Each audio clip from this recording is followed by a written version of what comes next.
Hi, good evening. Welcome to the second episode of Talking Scot. I'm your host, Scott Monroe. I am with let's say, the head of the. I'm trying to think of some Atalanta players. Josip Ilicic.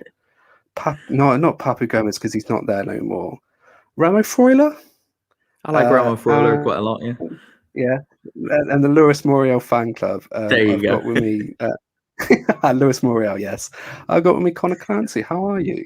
Very well, mate. Thanks very much. It's nice to be on here chatting to you, chatting about who knows what. But yeah, I'm all right. God, How are yeah. you keeping? Yeah, not too bad. It's been, I think, a turbulent time for all of us in the last 14 to 16 months.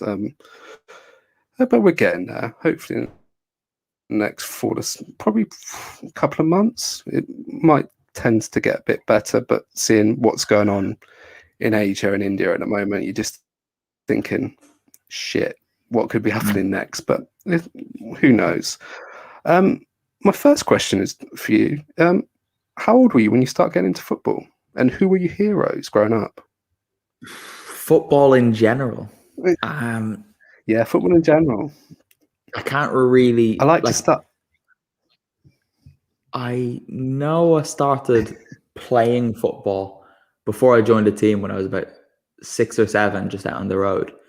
And I think I must have started getting into it at about 6, but I don't have any memories of a time when I didn't like football. So for as long as I can remember, football was always not just a hobby or something that I took a passing interest, but it was something that my life very much revolved around. I used to like wrestling too. So I used to get the little wrestling figurines, but instead of making them wrestle, I used to say, like, all right, Stone Cold Steve Austin, he's bald, so he's Ronaldo. And I used to make them play football. That's how I use my wrestling figurines. So for as long as I can remember. Did you have any heroes growing up heroes in football growing up when you first got into heroes football? In football. I think the first is probably, so my dad's a Chelsea fan. So I grew up in that environment, and Jimmy Floyd Hasselbank was a big one early on, and Gianfranco Zola too. Yeah. So now when I look back, I think of Zola first because I've got the interest in Italian football. But I think at the time, Hasselbank was very much the guy for me. Then there were like a couple from my local team, Bray Wanderers in the League of Ireland too. But that people would know of, it would have been Hasselbank for sure. Hasselbank's I think for me, is a very underrated footballer. And now I think he's a very underrated coach. I think now what he's done with Burton Albion, he came in.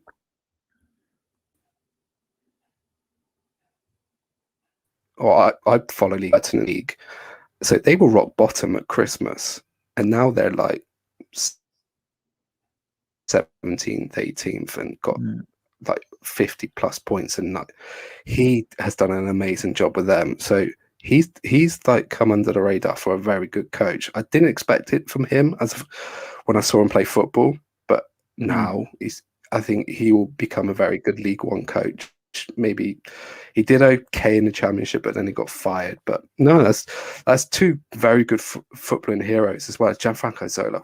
What a player! And just, oh my goodness, when he came to Chelsea, what was he? 30? Was he just turned 30? Maybe, because I think he left when he was about 37 to go back to Cagliari. Yeah, he left. I think it was famously the day before Abramovich bought the club, right? Yeah, and when they beat Liverpool in that infamous winner takes all game. Was for you coming from the, or maybe so? Do you think like Zola, when like your love for Zola, as your dad's a Chelsea fan, do you think your love for Zola maybe come as well with the Football Italia years? Did you get Football Italia when over in Ireland or not? I personally didn't. No, so I was born December 93. Okay. So by the time I was getting into football, it was like, probably the turn of the century, millennium. And I don't remember anything about Gazzetta Football Italia. I know stuff about it, but it's stuff that I've learned since it went off air, and I really only got into Italian football about 10, 11 years ago. So I've learned about Gazzetta Football Italia kind of since then. Yeah. Oh God, you missed out. You missed out on all the wonder years. And I think James Richardson on his Jimbo Vision YouTube channel has got all the vintage stuff. Like during the first lockdown last year, I spent a bank holiday reminiscing and watching some of the older stuff, and you're just thinking, oh wow, yeah, you definitely missed out, Conor. It was so like majestic and fantastic to watch. I got into it in time to see Milan win 1 Scudetto and then Juve win 9 in a row. So that timed it well, didn't it? Yeah, so that was what the BT Sport era, and now the Premier Sport era. Exactly that, yeah, exactly. Yes. I used to tune in to watch Ibrahimovic basically, and then I just started developing a love for some of the other little storylines and that. Yeah, that's not bad. Not a bad plot line, is it? Just to watch Ibra work his magic for, I would imagine, it was for AC Milan. That's what that was at 2010, 11. And then before he went to PSG. Exactly, yeah. It was the last couple of years of that really good Milan team that didn't win as much as they probably should have won. Yeah. So they come up against Conte in his first season at Juventus, and then it just went downhill for like Inter. I think Roma came close a couple of times, and then we get to see Inter Milan this season just absolutely wiping teams left, right, and centre, and Juventus, who were at the helm for 9 straight years, just look totally lost and bewildered. Like I think you've talked about it on social media and got into fights with people on social media about Juventus. Doesn't sound like me. No, never. But I'd say I don't get into fights with people. They get into fights with me. I don't go on there looking for people to argue with, but they find me. It's just, I think some of the tweets and of the one about Cristiano Ronaldo from 2019, was it him winning MVP? An award that didn't exist. Yeah. And you just went, here's like 50 other players that could have won it. And I saw your timeline the next day, and I just thought, crap. I deleted Twitter for like 5 days. Did you? Yeah. Because I saw, I think that night it got a couple of hundred interactions, and I thought, all right, this is a bit much. So then I just like went off Twitter for the night, and then the next morning I woke up and I think I still had push notifications on my phone, and my home screen, when you wake up in the morning and you look to see what time it was, and I could just see an endless list, and I thought, what is happening? And then I went on, and like Twitter just wouldn't work. Everything was just like frozen. So I just said, right, I'll delete the app and I'll see what this is like in like 5 or 6 days. And then I went back to it. But how was it after 5? How was it after 5 or 6 days? It had calmed down. It hadn't stopped, but it had calmed down. So I got my notifications back on. Not push notifications. They've been off ever since. But when I go onto Twitter, I still get little notifications every once in a while about it. Now it's completely gone, thankfully. It's whenever Adam Digby retweets or tags you in something, your notifications just go. I've had to say that to him. I've been like, Adam, please, can you just not retweet my stuff? Because every time you do, it goes nuts. He's got too many followers. I know the point of Twitter is probably to have followers, but I don't know how people like him exist on it, because I've got like 2,000 or something. And if I get a tweet that has more than 5 interactions on it, mute. I'm not here for this. It's not what I'm here for. But I don't know how he does it. Yeah, I've got 1,100, and I had a tweet today about Paolo Di Canio at Swindon, and my phone's just popping off left, right, and centre, and just thinking, guys, I'm trying to work from home. Stop. It's like when like if you post something, like when we were allowed to post goals and stuff on social media before.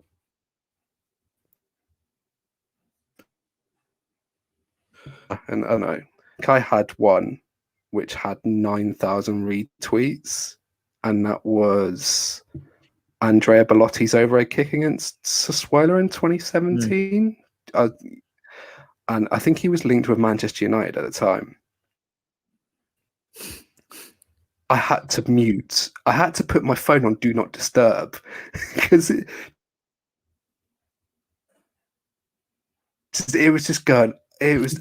I thought, oh no, I don't need this. I just wanted to August bank holiday and watch some football, and it's not needed for that. Get Jimbo Vision back on. It's just a mess. Yeah, can I just want to stick some football on. Yeah. Your love for Atalanta, when did that start? Everyone always thinks that this is going to be like a really exciting and interesting story, but it's really not. I went to a couple of games one weekend. So we met up with the Forza Italian football guys. It was my first time meeting all of them. It was my second time in Italy. My first time had only been like 2 months earlier, but we went to 3 games that weekend. The first was at the San Siro, which was something that, I mean, your first time going to San Siro is special, right? You remember it. And it was Milan Udinese and Milan, but Milan very much after the Ibrahimovic era. Do you remember when they were dreadful? The goal scorer was Walter Birsa. Milan won 1-0. It was a stunning goal, but the fact that Walter Birsa scored shows what Milan were then. And I think the attendance at the San Siro must have been about 15,000. It was a horrible game with dreadful atmosphere. The Milan fans were very much on the back of the players as well. The only positive from that game, and I'm not even 100% certain that this was that game or if I've got them mixed up, but it was Kaká's second debut. So it was when he had come back. He came off the bench that day, and at least I think it was that day. It mightn't have been, but that was the only positive. And then the next morning, we went to 2 games. So the first was Atalanta Lazio, and to get there was a massive mix up with the ticket organization. So we had there were 8 of us, and we had 4 tickets twice. So 4 of us didn't have tickets and 4 of us had 2 tickets. No. So 4 of us had to get up to Bergamo and get like the early train, because it was the early 12:30 kickoff. And to get there and to meet one of the Ultras' best mates who owned a polenta shop, who knew someone who was able to get us tickets, we had to get the like 6 o'clock train, and it was off the back of less than 90 minutes sleep. You know, it was one of those. Oh God. And we got to Bergamo, just, you know, the way the Pianura Padana is in Italy. It was just foggy because it was October. There was nothing to see. And I just thought, wow, like I've never heard of this city. I've heard of this football team for about 3 months. I don't want to be here. I just want to be in bed. And the stadium's a dump. And then we got inside, and it was still a dump, but it was unbelievable. The atmosphere, the experience, the Atalanta fans, and Atalanta won 2-1. Chigarini scored a really nice volley early on, right in front of us. We were in the curva. And then Jamin Dennis scored by taking it round. I think it was the Lazio goalkeeper, long hair, Marchetti, I think. Late on, took it around and tapped in. Yeah. And it was just, I saw that goal go in. I thought, I'm having a bit of this.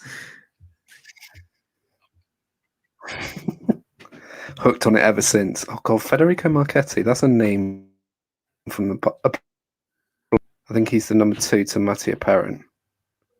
Jeez, he's fallen. Yeah. And you were pretty much hooked ever since, I imagine. Pretty much. So at the time, we used to have. I had only just started writing about football, so I was still doing my bachelor's degree, and which was nothing related to like media communication, nothing.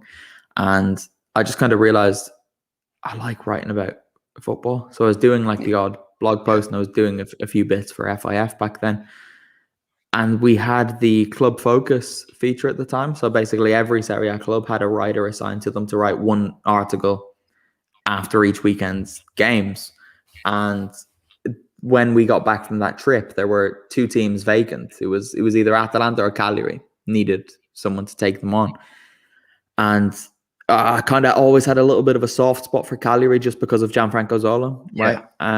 But then it got to the point where it's like, I get to choose. Do I write about Cagliari every week or Atalanta? And I was thinking, well, I've been to Atalanta.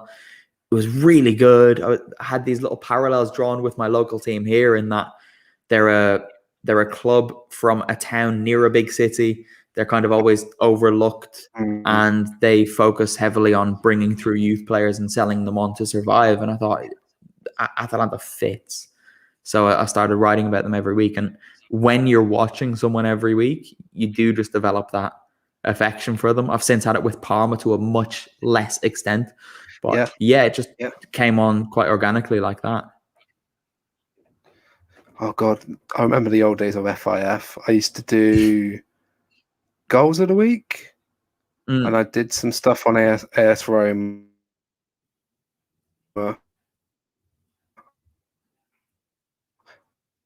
Joined in 2000 and left in 20.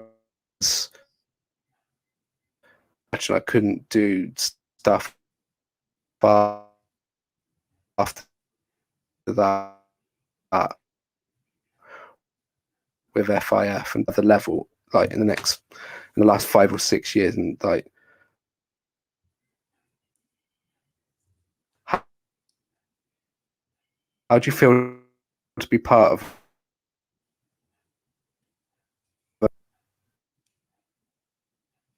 Sorry, it broke up again there, just like before we came on. It broke again. It's frozen. Yeah.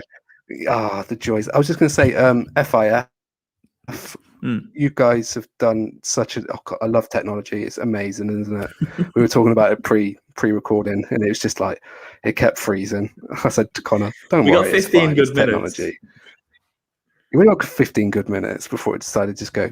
Boom. I was just saying FIF. I've worked on it in the past. I did stuff with Serie A Weekly as well. I really enjoyed my time with FIF. But it got to a point where the work that I do with my job, it was a bit too much. And I was just saying, I think I said to Dov, he asked about, does anyone want to go? And I was like, yeah, I need to go. And that was in 2015 because it just felt burnt out. But you guys, like the last 6 years have just gone, you've just risen to the next level. It's like, how do you feel part of it at the end? See, I think maybe that's an impression from the outside because from the inside, it's not been like that, unfortunately. Oh, really? Because I'm not sure what I could really say here without landing myself in a bother. No. But so Gazzetta World came about. Yeah, I remember Gazzetta World. Yeah, and we ran it. Everyone on Gazzetta World was also on FIF, and like that. Gazzetta World was FIF with a different name, basically. But then the company who were financially backing Gazzetta decided that they needed to save some money, and it was basically a last in first out thing, and it was in Gazzetta World's first season. So Gazzetta World just kind of got the chop, and Gazzetta took a lot of our readers, and with a lot of people going, they then didn't come back, so we used to be the page views we used to get were wild, like completely crazy. Now they're far away from that, and we do hope to get to even if we got close to the pre-Gazzetta World days, we'd be doing very, very well at the moment, but the way it is, we don't have as big a team now. So like, remember when you were there between 2012 and 2015, we would have had probably 40 to 50 people on the site. Yeah. Now it's between 5 and 10. It's a much smaller operation. And you guys churn out the content. Yeah. I was going to say, you guys churn out the content that you do. Like we said, pre-recorded, it must be absolutely taxing for you guys. This is the crazy season. Do you feel like you cannot wait for the season to be over? I cannot wait for the season to finish. Yeah. genuinely cannot wait. It's getting to the point where I'm nearly counting the days because it's been too much, and it's not just been this season. It's been 2 seasons merged into one because of all that happened last year. Yeah. There was no break between 2019-20 and 2020-21. So it's been ridiculous. And I mean, in a normal season, there's a lot going on, but to have 2 just mashed into one, and then a European Championship at the end of it, it's a nightmare. And a failed Super League giving you 48 hours of 2 seasons worth of news. It's been horrible, to be quite honest with you. And I'm looking forward to. So May 23rd is when Serie A finishes. I can't wait. I'm gonna have a party. I'm gonna be quarantining in Italy for 5 days by myself, but I'm partying that night. Like, I don't care. I'm going mad. And then the Women's Coppa Italia finals on the 30th of May, and I'm hoping to get to that. So then that night will be the night my season ends. But then obviously the European Championship will come about. So I'm looking forward to August. Yeah. Basically, I might get a week, but we'll see.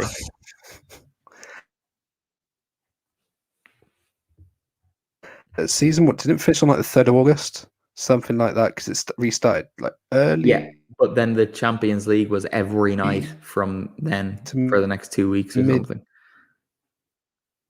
June.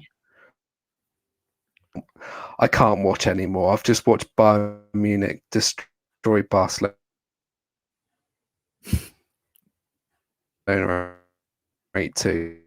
Do you remember when, like, lockdown last year, like, football was on every day from like June, middle of June until, what would you say, late August? Yeah, I think like it was probably the Serie A, La Liga. Was the Champions League final the 19th of August?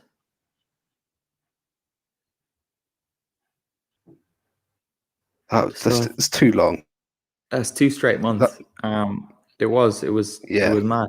But that was like, we didn't really know then. It was just the beginning, because then this season was obviously condensed into a tight schedule because it started so late, and because there's a European Championship, it's got to finish a little bit earlier as well. Yeah. And it's just been a nightmare, particularly because I do stuff for Spanish football too, and they did that ridiculous Super Copa where there were 4 teams in it. So it was basically an extra tournament thrown in, not just a game, it was a tournament, and that was a nightmare too. But yeah, I'm very, very excited to return to normality. Yeah, I was going to say, which, if my memory serves me right, Athletic Bilbao won? Didn't they beat Barcelona in the final? Yeah. Messi got sent off. Messi got sent off, yeah. I'm with you on the football ending. It's like I do match previews for two websites for 2 different teams. So I do one for AS Roma and one for Swindon Town. And luckily the League One season finishes next Sunday. We've got 2 games left. And I'm counting down the days to that when that finishes. And now, because Roma are in the Europa League semi-final, and when that hectic schedule between December and January where everyone was playing every 3 days, it gets too much, and it's just relentless. And now I'm also a host of a podcast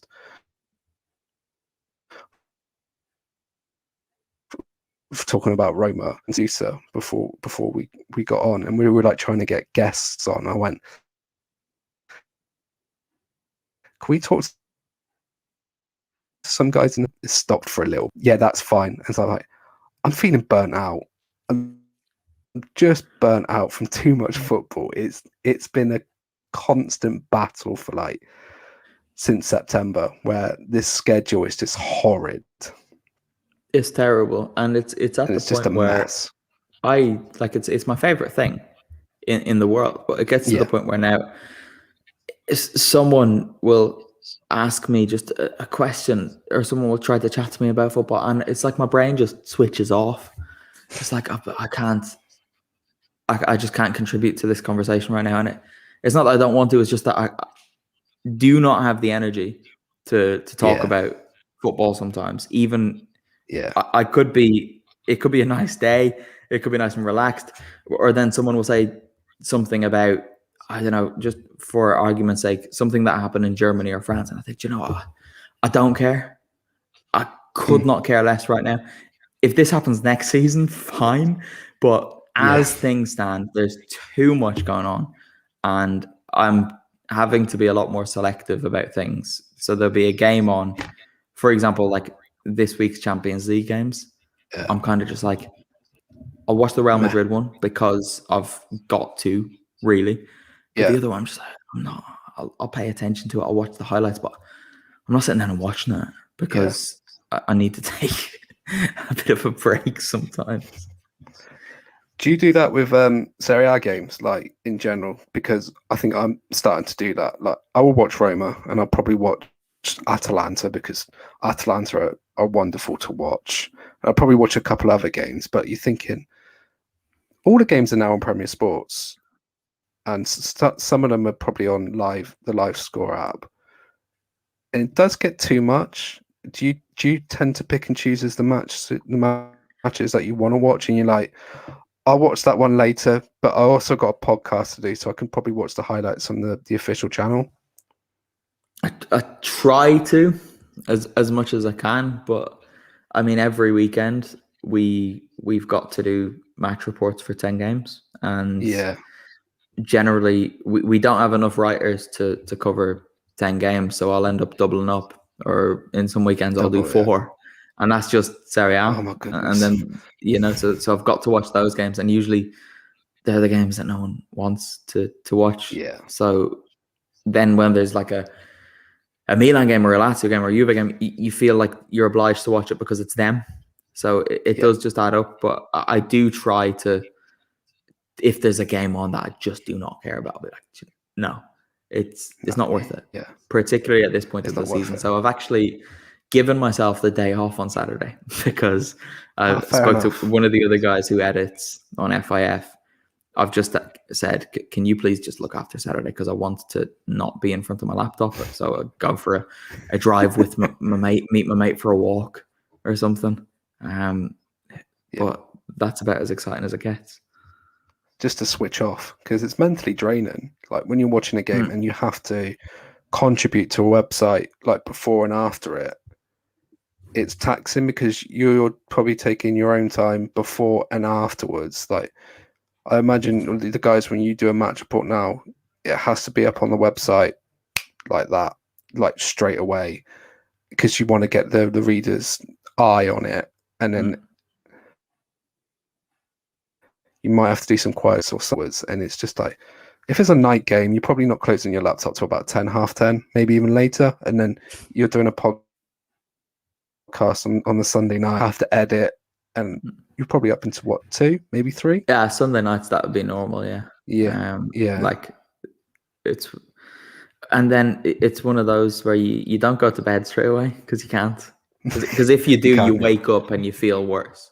You know, you've got to have that bit of time afterwards to just switch off a little bit. So I'll go in, I'll make a cup of tea, start drinking decaf tea because I drink it like at ridiculous hours. And if I'm more sensitive to caffeine now than I used to be, but there we go. Join the club.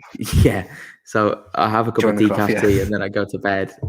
Like when I'm in Italy as well, it's an hour later. So if I'm in bed by 4 o'clock on a Sunday night, it's not bad.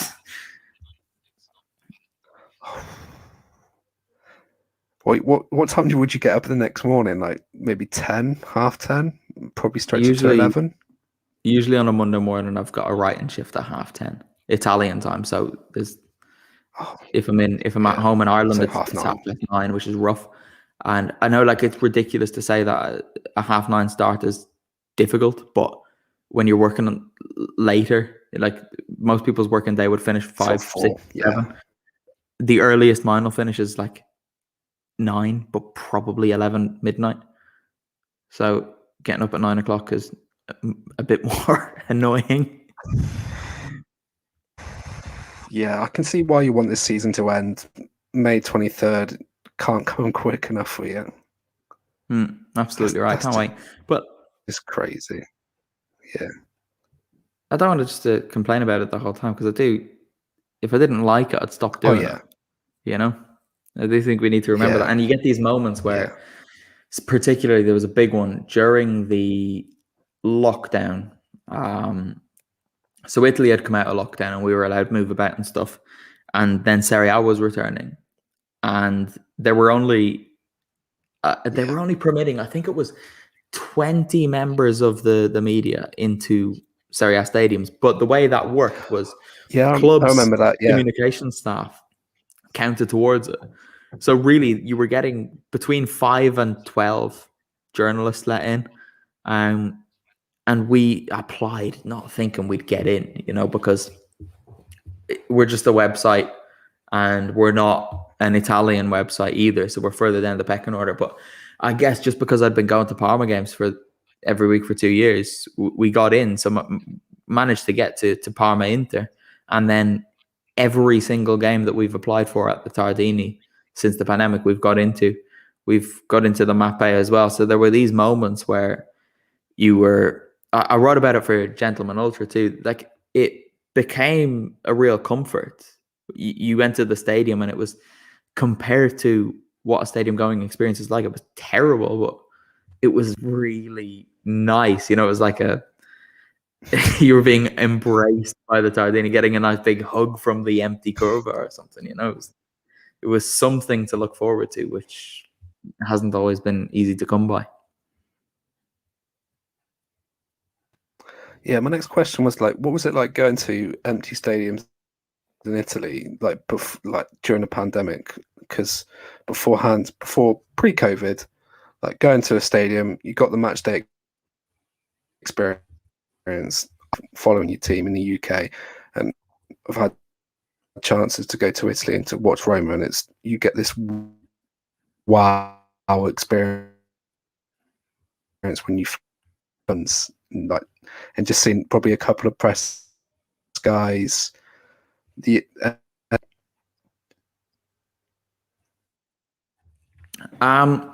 There's more of a gap between a good game and a bad game. So now, when there's a bad game, you know it's bad, because at least before, particularly in Italy, the curva are always doing something.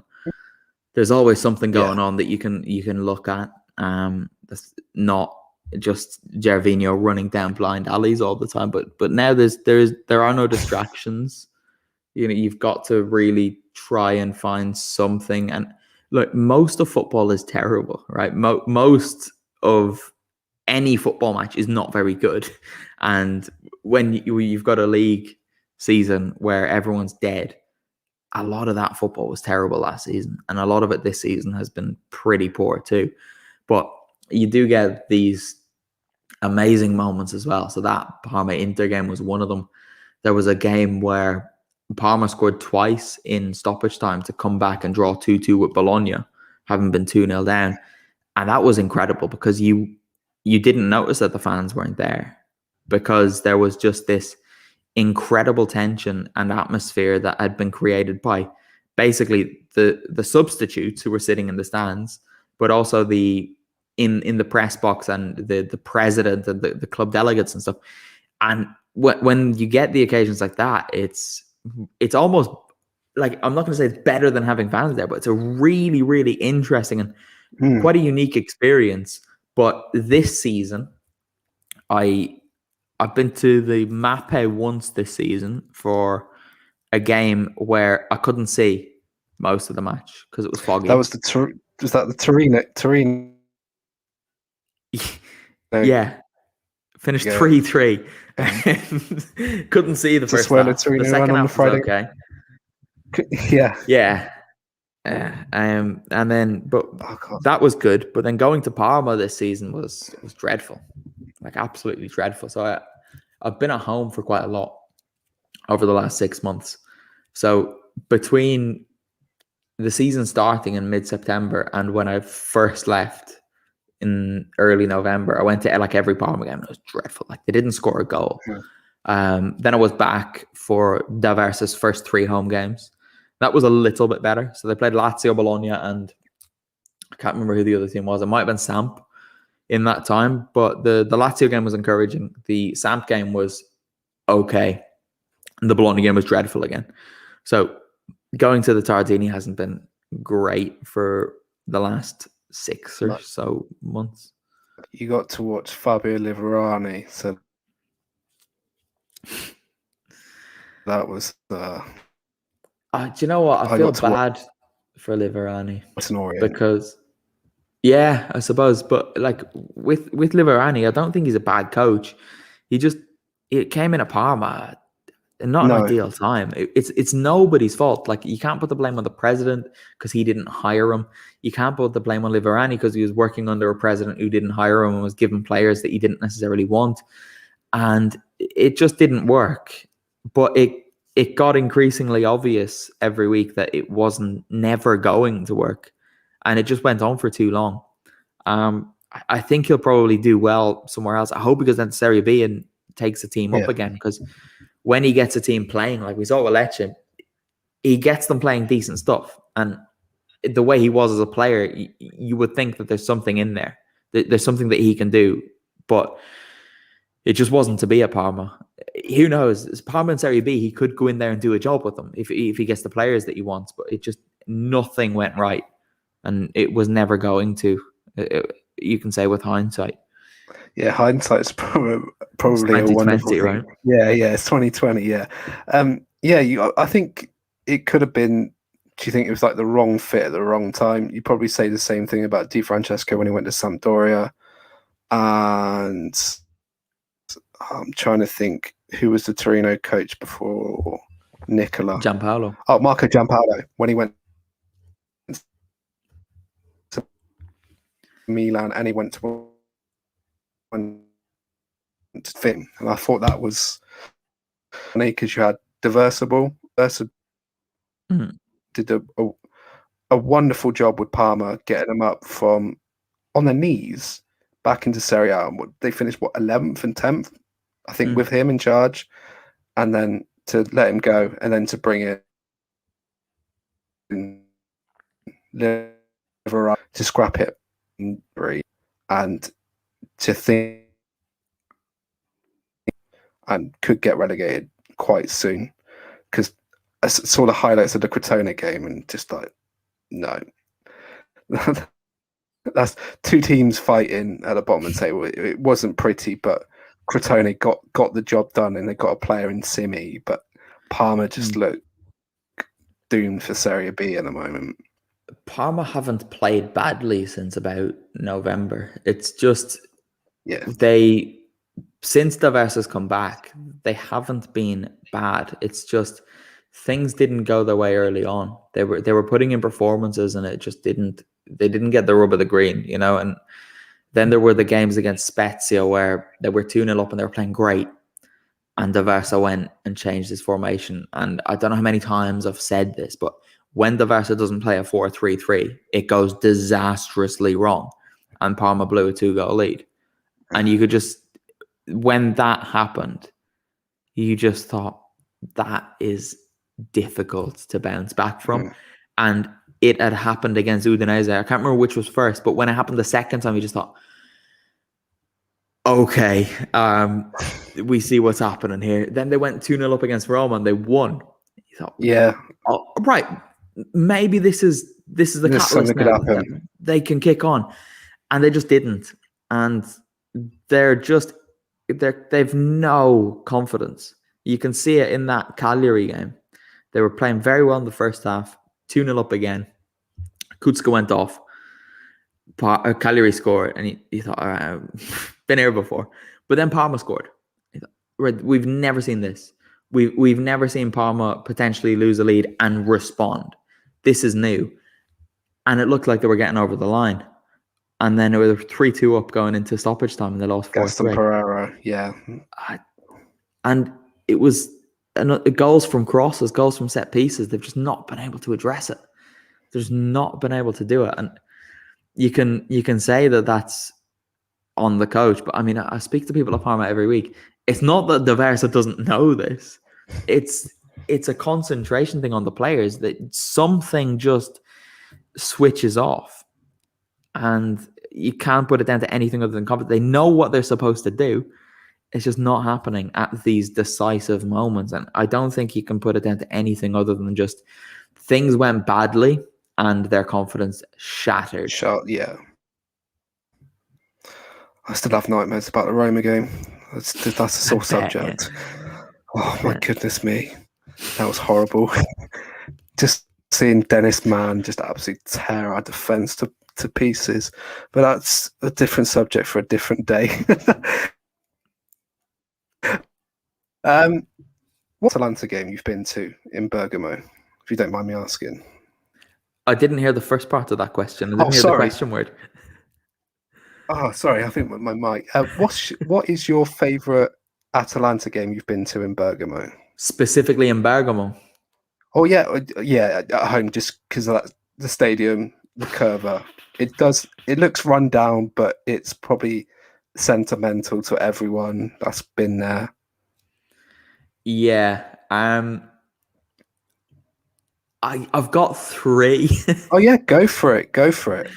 Okay, so the first one, and in terms of the significance to the club, it was the game they played against Milan. They drew 1-1. I was in the Curva, and it secured Europa League qualification for the first time in 20 odd years. Yeah.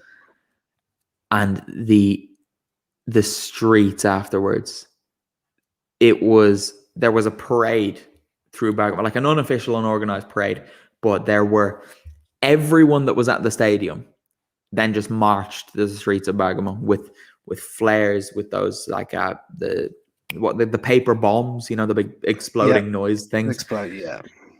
I went like deaf for 10 minutes because of one of them. And oh, really? Yeah, it went into the Italian doors where they've got the big arches and they can go quite deep. And I saw someone throw something into one of them, and I was thinking, what's he throwing in there? And I just looked at it. And as I looked at it, it went off. Yeah. And because I was so beside it and basically under the archway, it just all echoed into my ear. And I couldn't hear anything for about 10 minutes. And I had brought a friend over, and he was trying to speak to me. And I was like, I can't hear you. It was crazy. But that one's got to be up there. Then there were 2 games. Both of these are against Inter. So the first one against Inter was in Gasparini's first season. So it would have been that same season where they qualified for Europe, but way earlier. I think it was before Christmas, and it was in October. And I brought my dad over. And it was the first time he went to an Atalanta game. And I think Andrea Mazziello scored the first, like a classic back post header. And then Eder scored a screamer to equalize from about 40 yards. And Atalanta were playing quite well and got a penalty in the last minute. And Mauricio Pinilla stepped up. Pinigo always have a place in my heart. No, he didn't. He belted it. So Handanovic got a hand to it, but it went in top corner. And Pinilla was up in the curva celebrating, and Kessie came, and I think Kessie got a kick in the head from Pinilla as he was climbing up onto the curva. And I ended up probably about 20 meters away from my dad. My dad was hugging these random Bergamaschi on the curva beside him. And since then, like, my dad's big into Atalanta now too. So that one. And then there was a one in, I can't remember which season this was. It was the first season that I was living in Italy, and I went up, and again, my dad came over for this. 2018? So 2018-19 it would have been. Yeah. Played Inter again in Bergamo. And I remember saying to my friend, I hope the weather's miserable. I just want the weather to be miserable. Was this the 5-0? Was it 5-0 or 4-0? 4-1. 4-1. Yeah, I think I remember watching this. There's a moment though, so it was 3-1, and it was going into the 90th minute, and Papu had just had a baby this week, so I think it was, I can't remember, I think it's Milo is the baby's name, and he got the ball on the left after this like move that had been going on for 30-40 seconds, where every pass was getting the ole, ole, ole, and then Papu got the ball on the left, and it's like the whole stadium realized, oh, it's him. So everyone was like, oh. And then he started cutting in, and everyone's thinking, oh, he's gonna bury this. And he just curled it. and it just into the top corner after like a series of olays for the whole move, and the whole place just went nuts, absolutely nuts. Like the whole Atalanta bench, coach and staff were on the pitch celebrating, and it was just one of the most perfect goals you could ever imagine from start to finish. So there's 3 of them there. I can't pick one from those 3. That's fine. Oh God, yeah. One of my next questions was, so you went to Italy in 2018. How was that an experience for yourself as a person and to watch football as well?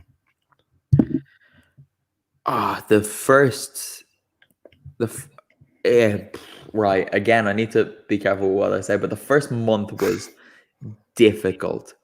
So I had made plans to move there, and the plans that I had made never materialized as I had expected them to. And it was just a stressful time where I was looking for work and not understanding that. So I moved on the 8th of July. But basically, the end of July, everything in Italy just shuts down. Yeah, it's basically holiday season, isn't it? Yes. So the whole of August, nobody is working. So I was applying for jobs, not knowing that nobody was seeing these job applications. And just in terms of relationships with people back home, things had been starting and not starting. And it was just a tough time without a job, and the way the living situation unfolded added to it. And it got to the point where I was thinking, this is just falling to pieces. I'm having to go home. I'm running out of money. I've not got a job. And I kind of given myself like 2 weeks because my parents were going to come out and visit. And I thought, if I've not found something by the time they're leaving, I've just got to write this off and try again in a year. And I think it was the day or the day before they came, I had a job interview. Oh, nice. And I got it. And it was such a relief. And then from there, I ended up moving to Parma. My first month in Parma was horrible. It was like, didn't have a place to live. So I got a job, then started looking for a place to live because I knew where I was going to be working. And I was just moving from like Airbnb to Airbnb to Airbnb. And I basically wasn't eating for a month because I was so stressed. I was just sick nonstop for 1 month. And I probably aged about 10 years in that month as well. And I've not recovered from it since. But then after that, once I got my flat and I started I made a few friends, things started to become normal. Since probably October 2018, it's just been the best time of my life living there. I don't regret anything about it. I can't wait to get back out there now in 3 weeks and kind of get back to something of a normal life. But yeah, it came with its complications for sure. Do you feel like it's made you a better person? Better, I'm not sure about. More rounded. Yeah. Probably more resilient. Yeah. More independent. If something happens now, I just think it's fine. Whereas before it might have been the end of the world, but that, like the month I spent in Milan, good enough.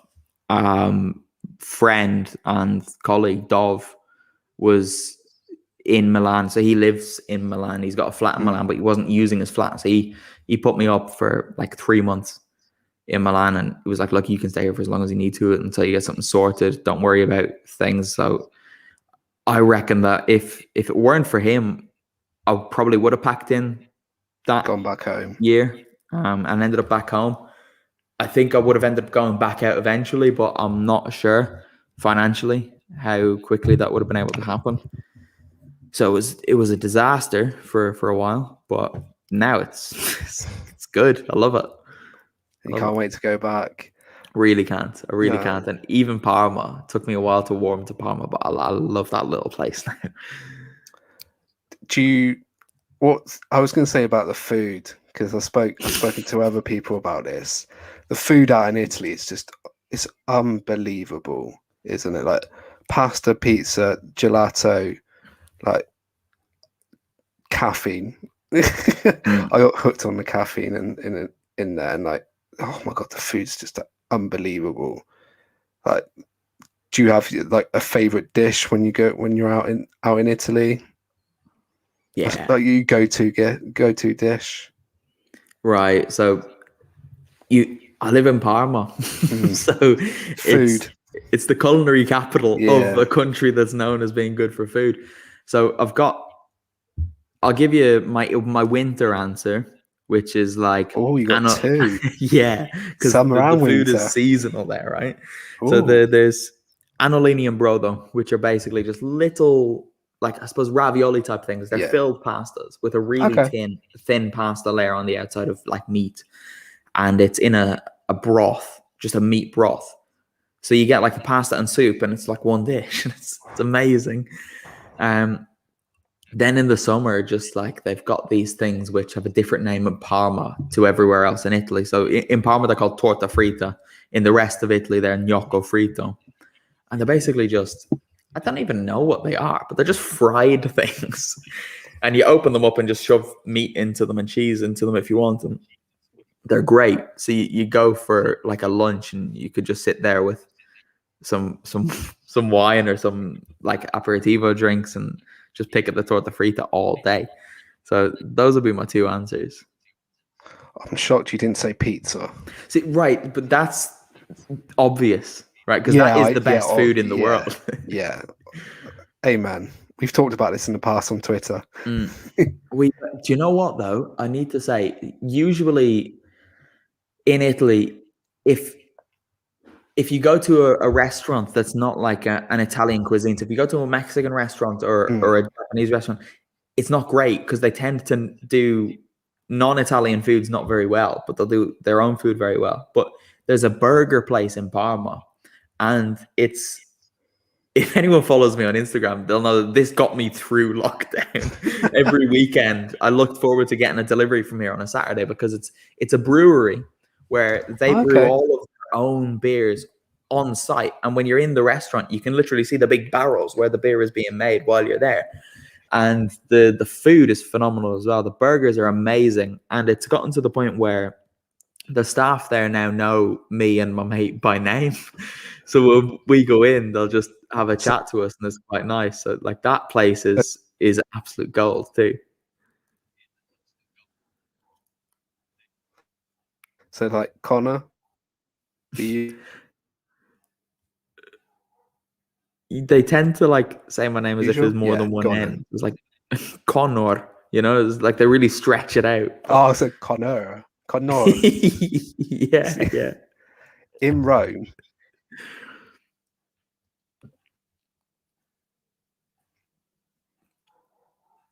there's like sandwich bars at Stadio Olimpico. They do like a hamburger panini. It's like near where like coming from the Ponte Milvo. So you're coming from the Ponte Milvo area, they've got like a couple of sandwich shops and like the hamburger panino out there. There's someone wearing like a t-shirt. I think I was wearing my Swindon shirt, and they said, "Oh, hello, what would you want?" And I was like, "Hamburger panino, please." It's like the best thing ever. Like and also their fried food out in Italy is just amazing. And as you said, pizza's the go-to, and just like one of the restaurants I go to in Rome, they do. So it's white based and red based pizzas, and I've had a couple of the white based. They do mushroom and sausage pizzas. So I normally stay in like Farnesina, which is the Ponte Milvo area, and it's like 10 minutes away from the Stadio Olimpico. And there's so many good restaurants and bars, and it's such a nice place where you can go out for a nice walk in the evening. And the food in that area is just amazing. I literally, as you said, when like you cannot, I can't wait to go back out to Rome and just watch Rome and just go out and do some. No, I completely agree with that, and it is nice when they speak to you, right? Because this place, it's a little. So you wouldn't notice it, and if you were just in Parma for a day as a tourist or whatever, you'd never give this place a second look. But I ended up strolling into it one day because it's on a little side alley too, but it's right near my flat. So I ended up needing lunch one day, and I just popped in, and I asked, like, just very simple menu. They've one type of bread, they have a couple of types of meats. You get your panino and you're done. And I was just like, could I get the panino with the prosciutto crudo? She's like, yeah, no problem. She's like, this is the best prosciutto crudo in Parma, And I was like, all right, yeah. Whatever. And then I tasted it. I was like, she's not wrong. And then I went back there probably between September 2018 and February 2020. So over a year. I was probably there 7 times. Okay. So once every 2 months, I'll pop in, nice treat, get the nice panino. And then the pandemic hit and everything was closed. So I went back to this place after not having been for maybe 3 months. And I walked in, and she immediately, from beneath her mask, was like, oh, ciao, you want this panino? Yes. And I was thinking, how on earth do you remember that? Oh. And I just said, your memory is crazy. She's like, yeah, I might be old, but I can still remember things. And I couldn't tell you how she remembered it, but there's a lot of that. And we've got a couple of bars that we go to where the barman will know us, and it's not that we're there a lot. We're there like maybe once a week, once every 2 weeks. But we'll walk in and they'll say like, oh, hi guys. They'll refer to us by name, and they'll know like, you always get this drink, right? And it goes a long way. And that's what I like about Parma, is that it's a city, but it's not really. It's got the feel of a very, very small town, and you can meet people and make relationships like that too there. But it's technically a city because there's a lot of people living in like the province and that. But yeah, I do miss it dearly. Do you find when you go out to Italy, they are very friendly if you get to speak to them? Like in one of the hotels I go to, there's a guy behind the desk. It's like, he goes, oh, hi, Scott, you're here again. Off to watch another Roma game. Oh, yeah, how are you? Napoli are doing well this season because he's a Napoli fan. He's like, oh, shame you didn't come out for the Liverpool game. And I'm just like, oh, I wish I could. I just feel they're so friendly and so heartwarming, and just so easy to talk to, and you can have a really nice conversation with people out there. It's just like you do tend to miss it during these dark times, but yeah, it's, as you said, it's a heartwarming. Like she remembered your order, and you were just like shocked. It's like, how do you remember this? It didn't make any sense. And bear in mind, this is like I walked in with a mask on and stuff. I don't know how you're doing this, but it's unbelievable. It is unbelievable. But yeah, they are quite good for that. Yeah, I've got a couple of questions left because I think we've been talking for, and take all the time you want. I'm in no rush for joining me, Conor. What was it like to be in Milan for the game they call Game Zero, the biological bomb for Atalanta Valencia? Because it hit home afterwards, didn't it? Because I think you were on BBC News, because I think I sent you something March 2020. I sent you a DM. I was like, oh, I've spotted you on BBC News 24 here in the UK, and just like you were talking about this game. How mental and how crazy does it sit like 14 months later of like what happened? It's unbelievable. It is unbelievable. Sorry, my dog is trying to come into the room. I'll go let him in because he looks very sad through that door. I think he might need to go outside, but I'll take you with me, don't I? So it was crazy because at the time I knew it was a memorable night, but I thought it was memorable for good reasons. You know, it was. I've described it 100 times since as one of the best nights of my life. I was watching Atalanta playing the knockout rounds of the Champions League and beat a big club 4-1. It was amazing. He's just gone out to do his business, so I'll let him back in a moment. But then kind of quickly became apparent that that's the last normal game I'm going to be at for a while. And then when you saw the explosion of cases in Bergamo immediately after, and then the explosion of cases in Valencia, so both of these cities became their respective countries' epicenters for this virus. And there were people who were in the press box at the San Siro, which the press room isn't small. It's not big, but it's not small. Like if a person was in there, there's no like ventilation. Everyone's on top of each other, and then in the mixed zone, everyone is literally on top of each other. They're climbing over each other to reach in their microphones, and we were in that environment. And then one of the journalists that was in there went back to Valencia and tested positive for the coronavirus. And so this was on the 19th of February. The last week of January, I was as sick as I've ever been. Like, I'm not a person who's often sick to the point where I'm bedridden, but for this week, I was in bits. I couldn't breathe. I had really, really bad fevers to a level that I'd never had before.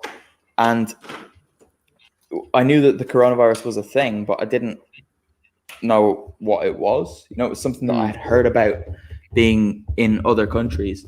And then it was only when I recovered from this after, I think I was basically in bed and unconscious for about 5 days. Once I got back out and I was chatting to people, I thought,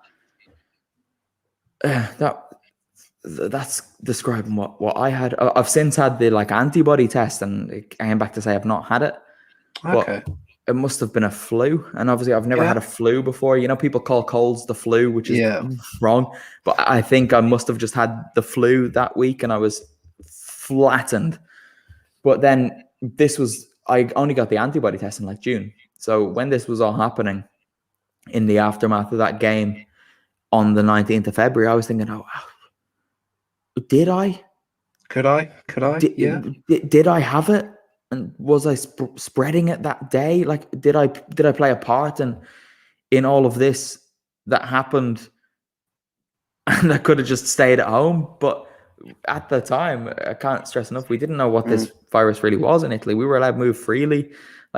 Quarantine wasn't a thing. Social distance was a concept that didn't exist. That's a term that has only been coined in the last 14 months. It wasn't a thing. And now I look back at it and I do get a little bit emotional thinking about it, because the number of lives that were lost in Bergamo in particular. You saw these images of the military trucks having to come in and take out the corpses overnight because there were too many people dying that they couldn't cremate them quickly enough. And you just think that over 1/3 of the city of Bergamo was in the San Siro that night. How many of them are still with us? And it's horrible to think back to that now. Really, really horrible. And I reckon it was probably in April where people were just, I don't know who put my name forward originally, but people were just reaching out. So I ended up speaking to the Independent, Bleacher Report, the BBC about this game. And every time I spoke to them, I just, for about an hour afterwards, think, I don't have to do this again for a while. And then the next week, can you come on and talk to us about it? It's yeah. Sure. And, then for a long time, I've obviously not spoken about it. So it's fine to speak about it now. The dust has settled and all of that. But it's still, I read an article recently about the coronavirus in Bergamo. And it was the day, I can't remember where it was, but it was an American publication. And I read it about half an hour before Atalanta played Napoli in Bergamo. And I was done. It was just me done.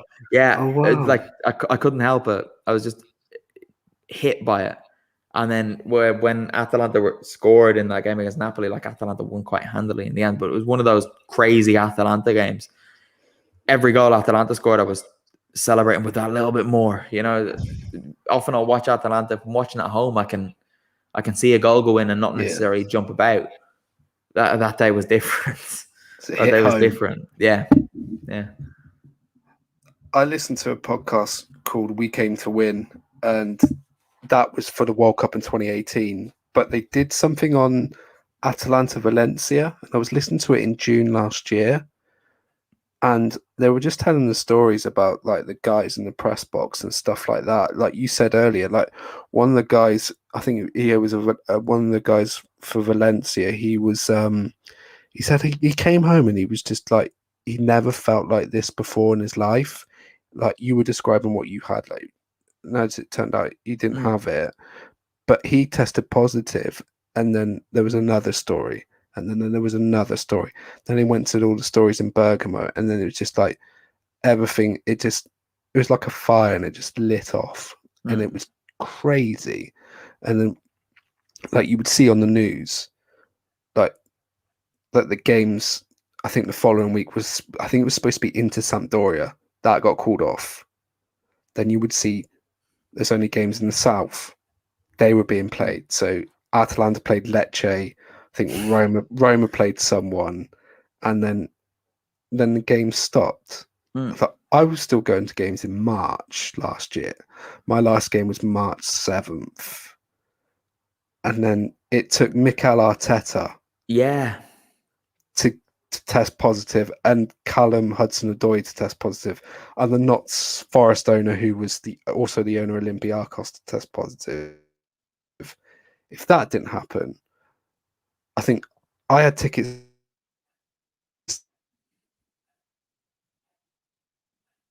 to go also 2 weeks later. We could have been like, it could have got worse. And so it was like 2 weeks ahead of here on UK's. It was, so you saying March 7th seems mental. Mad. So there was the game, the Champions League game was the 19th of February. My last normal game was the 22nd. So I went to Spal Juve, and we knew the virus was about, but we still didn't know what the virus actually was, right? Because at the time we were hearing something like 200 or 2,000 people in China died from it, and we were thinking, okay, 2,000 people is not a lot of people. It doesn't. We didn't know anything about it. Everyone was completely ignorant. So I went to this game, and I remember coming back from Ferrara. You've to change at Bologna and then get back up to Parma. And while I was walking around the station in Bologna, it was deserted. I was thinking, this is odd. It's a Saturday night. And then I was just seeing like on the board, cancelled. And I was thinking, what is happening here? Basically, all of the trains that were due to go to Lombardia were off. And I was just lucky enough that there's a train that goes from Bologna and stops in Parma, that I was able to get on that. And I remember just sitting on the train going back, and the conductor was a particularly angry woman, like walking up and down. And I was almost afraid to ask her, because I didn't like, I don't know if I'd fallen asleep or if I was writing something while on the train, but I'd missed where we were. And she was walking, and I was like, sorry, like, are we in Parma now? And she was like, yeah. Do you need to go north? I was like, no, I live in Parma. And she was like, right, well, like, she was like, thankfully, meno male, she was like, because you can't go any further north, because after Piacenza, I can't even remember, is Piacenza in Emilia Romagna or Lombardia? I think it's right on the border. But basically, there were no trains going further north than Parma, because Lombardia had said, we're not moving anywhere and no one's coming in. And I was due to go to like Atalanta Sassuolo the next day, and obviously that was one of the first games that got cancelled. And I was off that day, and I was very excited to go to Bergamo on a day off, go to the Curve. It was my first time seeing the new stadium, and now it's a different world. It's crazy, isn't it? We're just thinking about it. This was just 14, 15 months ago, and it's just like, what happened then? It's like, I talk to friends like over WhatsApp and like through Teams, through work, and we go, can you imagine going to football pre-COVID now?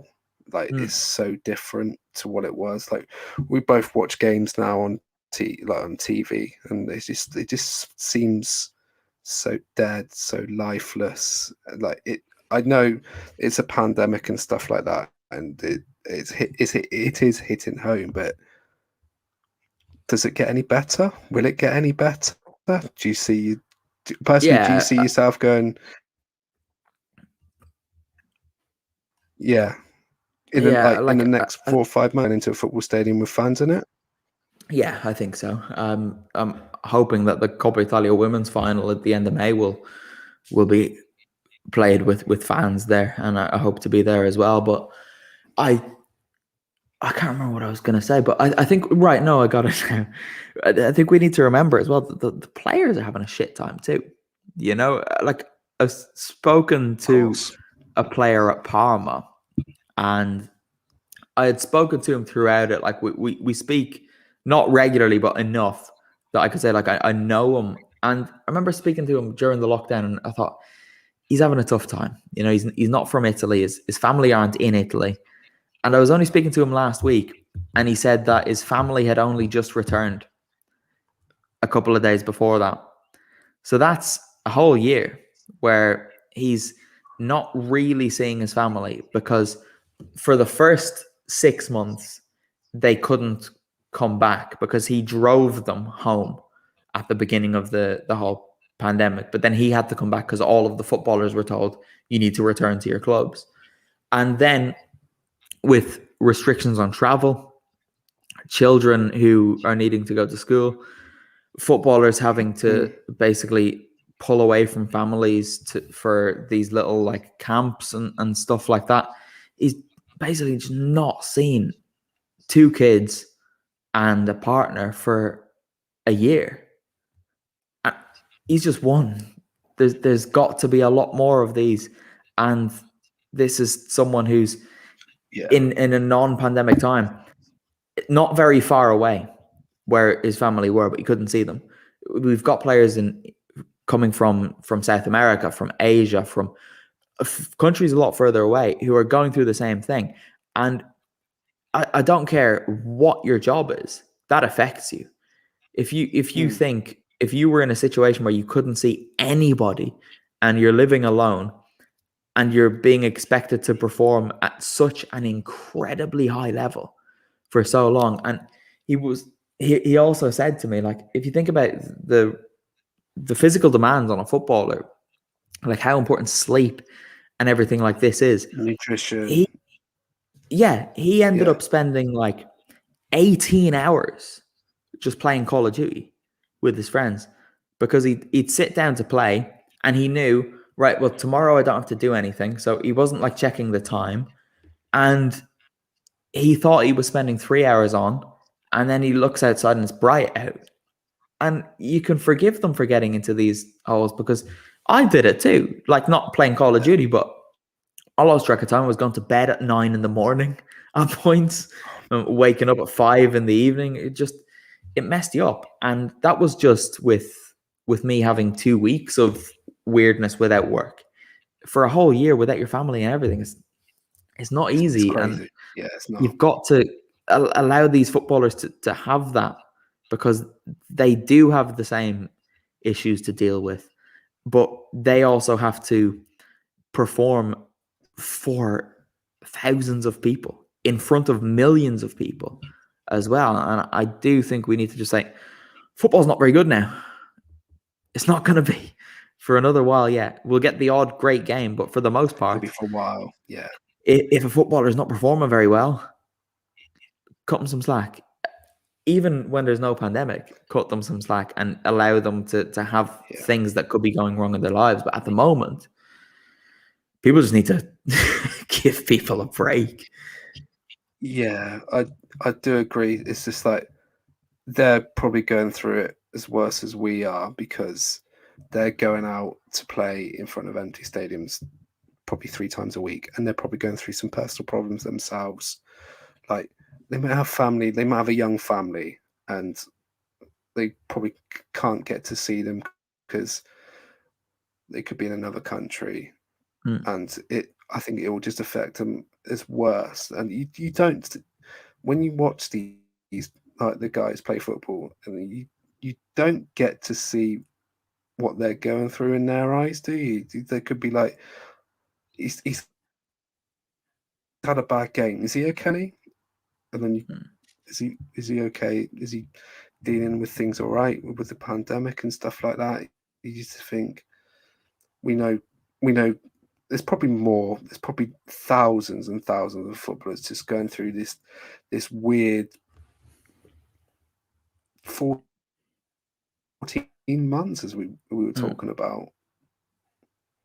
No, you're absolutely right. And like when your mental health isn't right, it's hard to be at your prime physically too. And footballers, if they're not at their very best, are more inclined to pick up injuries. And then when they're injured, you see all of these problems that footballers have when they're not able to do the thing that they do. That then is detrimental to their mental health, and then that in turn is even worse for their physical condition. So it's a really, really dangerous cycle that a lot of people have probably gotten caught up in that we just don't know about, you know?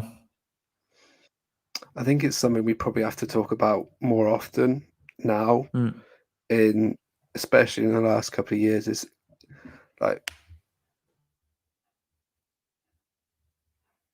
I've talked about it quite a lot on social media. My next question is like, do you like mental health? Like we all struggled.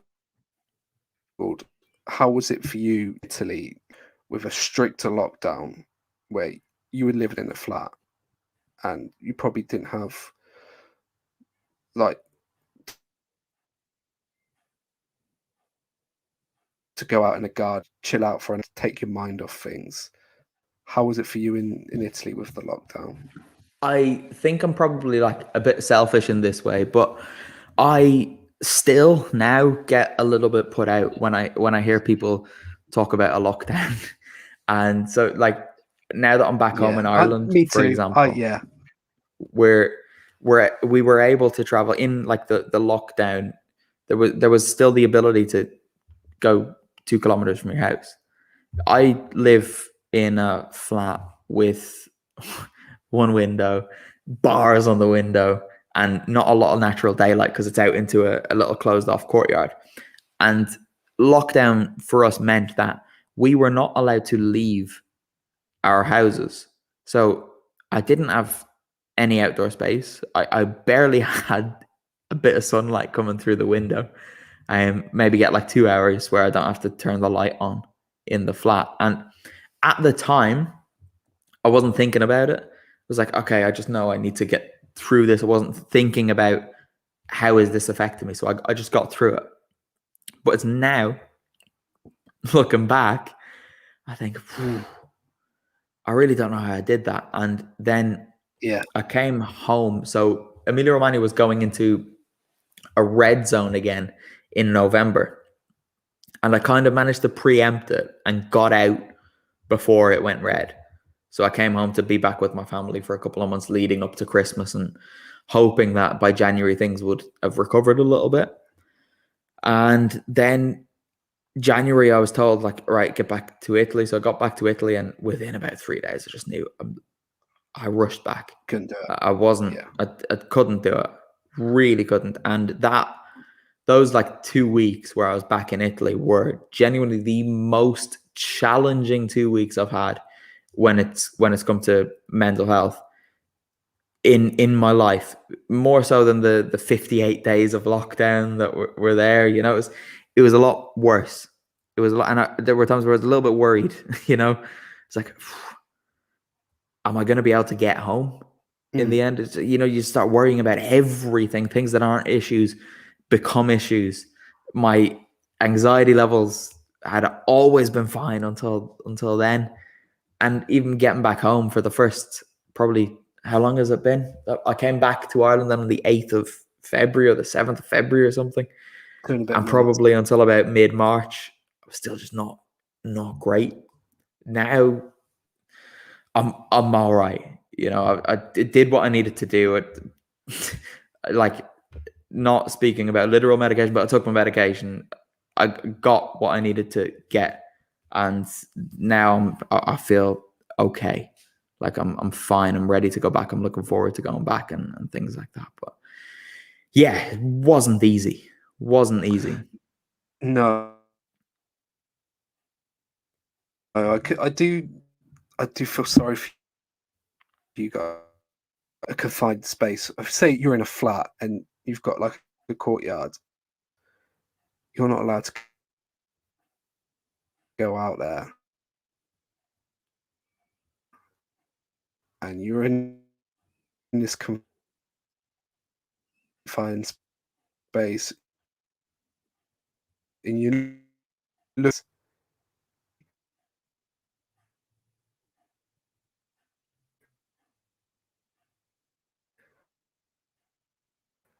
and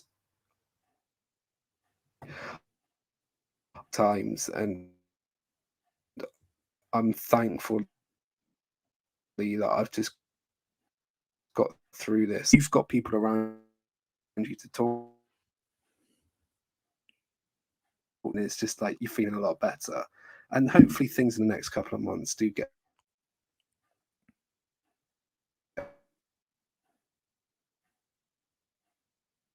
back to normal. We can lunch or dinner and have a good chat, and without feeling like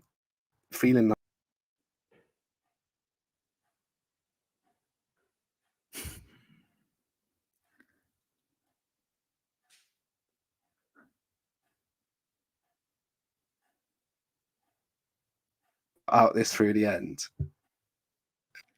You back? Oh no. Damn. Okay, I think, are we good now, Scott?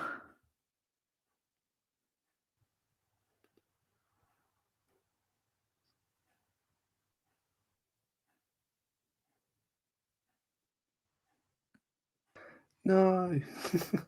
Okay. Like you're back. There we What go. happened? I don't know. On my end, you disappeared.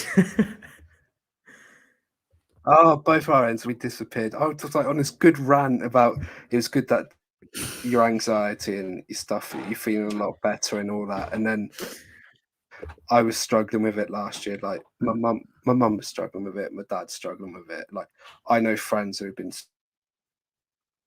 struggling really bad. I did counselling like last November because things got to my asthma inhaler. So it's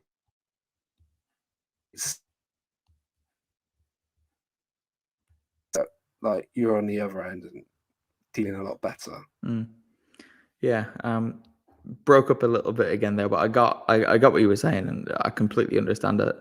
I completely get where you're coming from, and I think that it is important that people realize that even when you think it's really, really bad, message someone, send someone a message, just talk to someone, because it helps to no end. I think we're probably going to end this because our connections are getting really, really bad. Mine keeps going bad. Like it shows your Wi-Fi connection on here, and it's at like 1 bar. And I actually get good connection here in Swindon. I think it's just this thing. And also, I totally agree what you said. Like if one of your mates is feeling really, really low, doing all right, it's probably the start of the pickup that they wanted, and it's good. I spoke to Calm are wonderful. I spoke to my mum, I spoke to my dad, and I spoke to other people, and they're so wonderful and so helpful. And I donated some money to Calm in summer, and I'll be donating some more money to them in the next couple of weeks because I've actually got another football bet with someone who will finish higher than Napoli or Roma, and it looks like I'm losing, so I will donate some money. So I echo your thoughts. I echo your thoughts. If you've got a friend who's struggling in the hour of need, just drop them a message just to see if they're doing all right. Even if you don't know that someone is, just message people every once in a while to see if they're doing all right. Yeah. Conor, I'm going to end this because I think we've been rambling on for almost an hour and a half, and we've almost gone out twice. Luckily, I did this with Richard Carmen. about 2-3 weeks ago, and we were 45 minutes. We didn't have much problem. I think it's probably because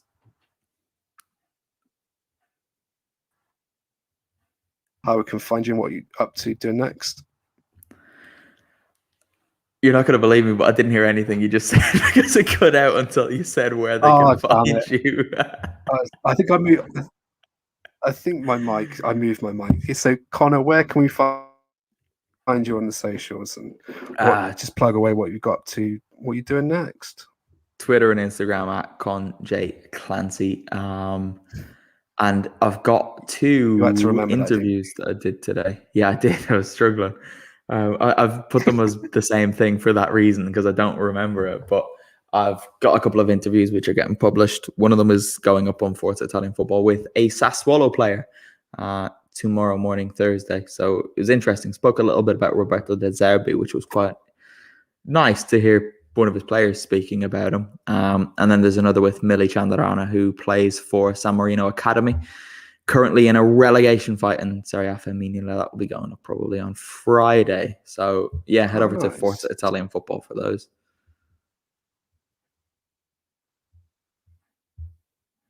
Score Monroe. I can never remember my Instagram. I think it's Scot.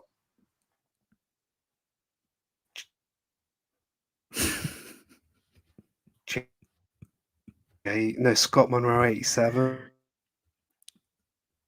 Joining me on this Wednesday, and it's now 10:10.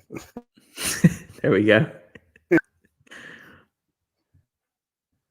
But thank you very much for joining me tonight. It's been an absolute pleasure. I don't think we've talked for, I think it's probably since the FIF days on like face to face or over Skype or anything like that. But it's been an absolute pleasure, and thank you for joining me on this Wednesday evening.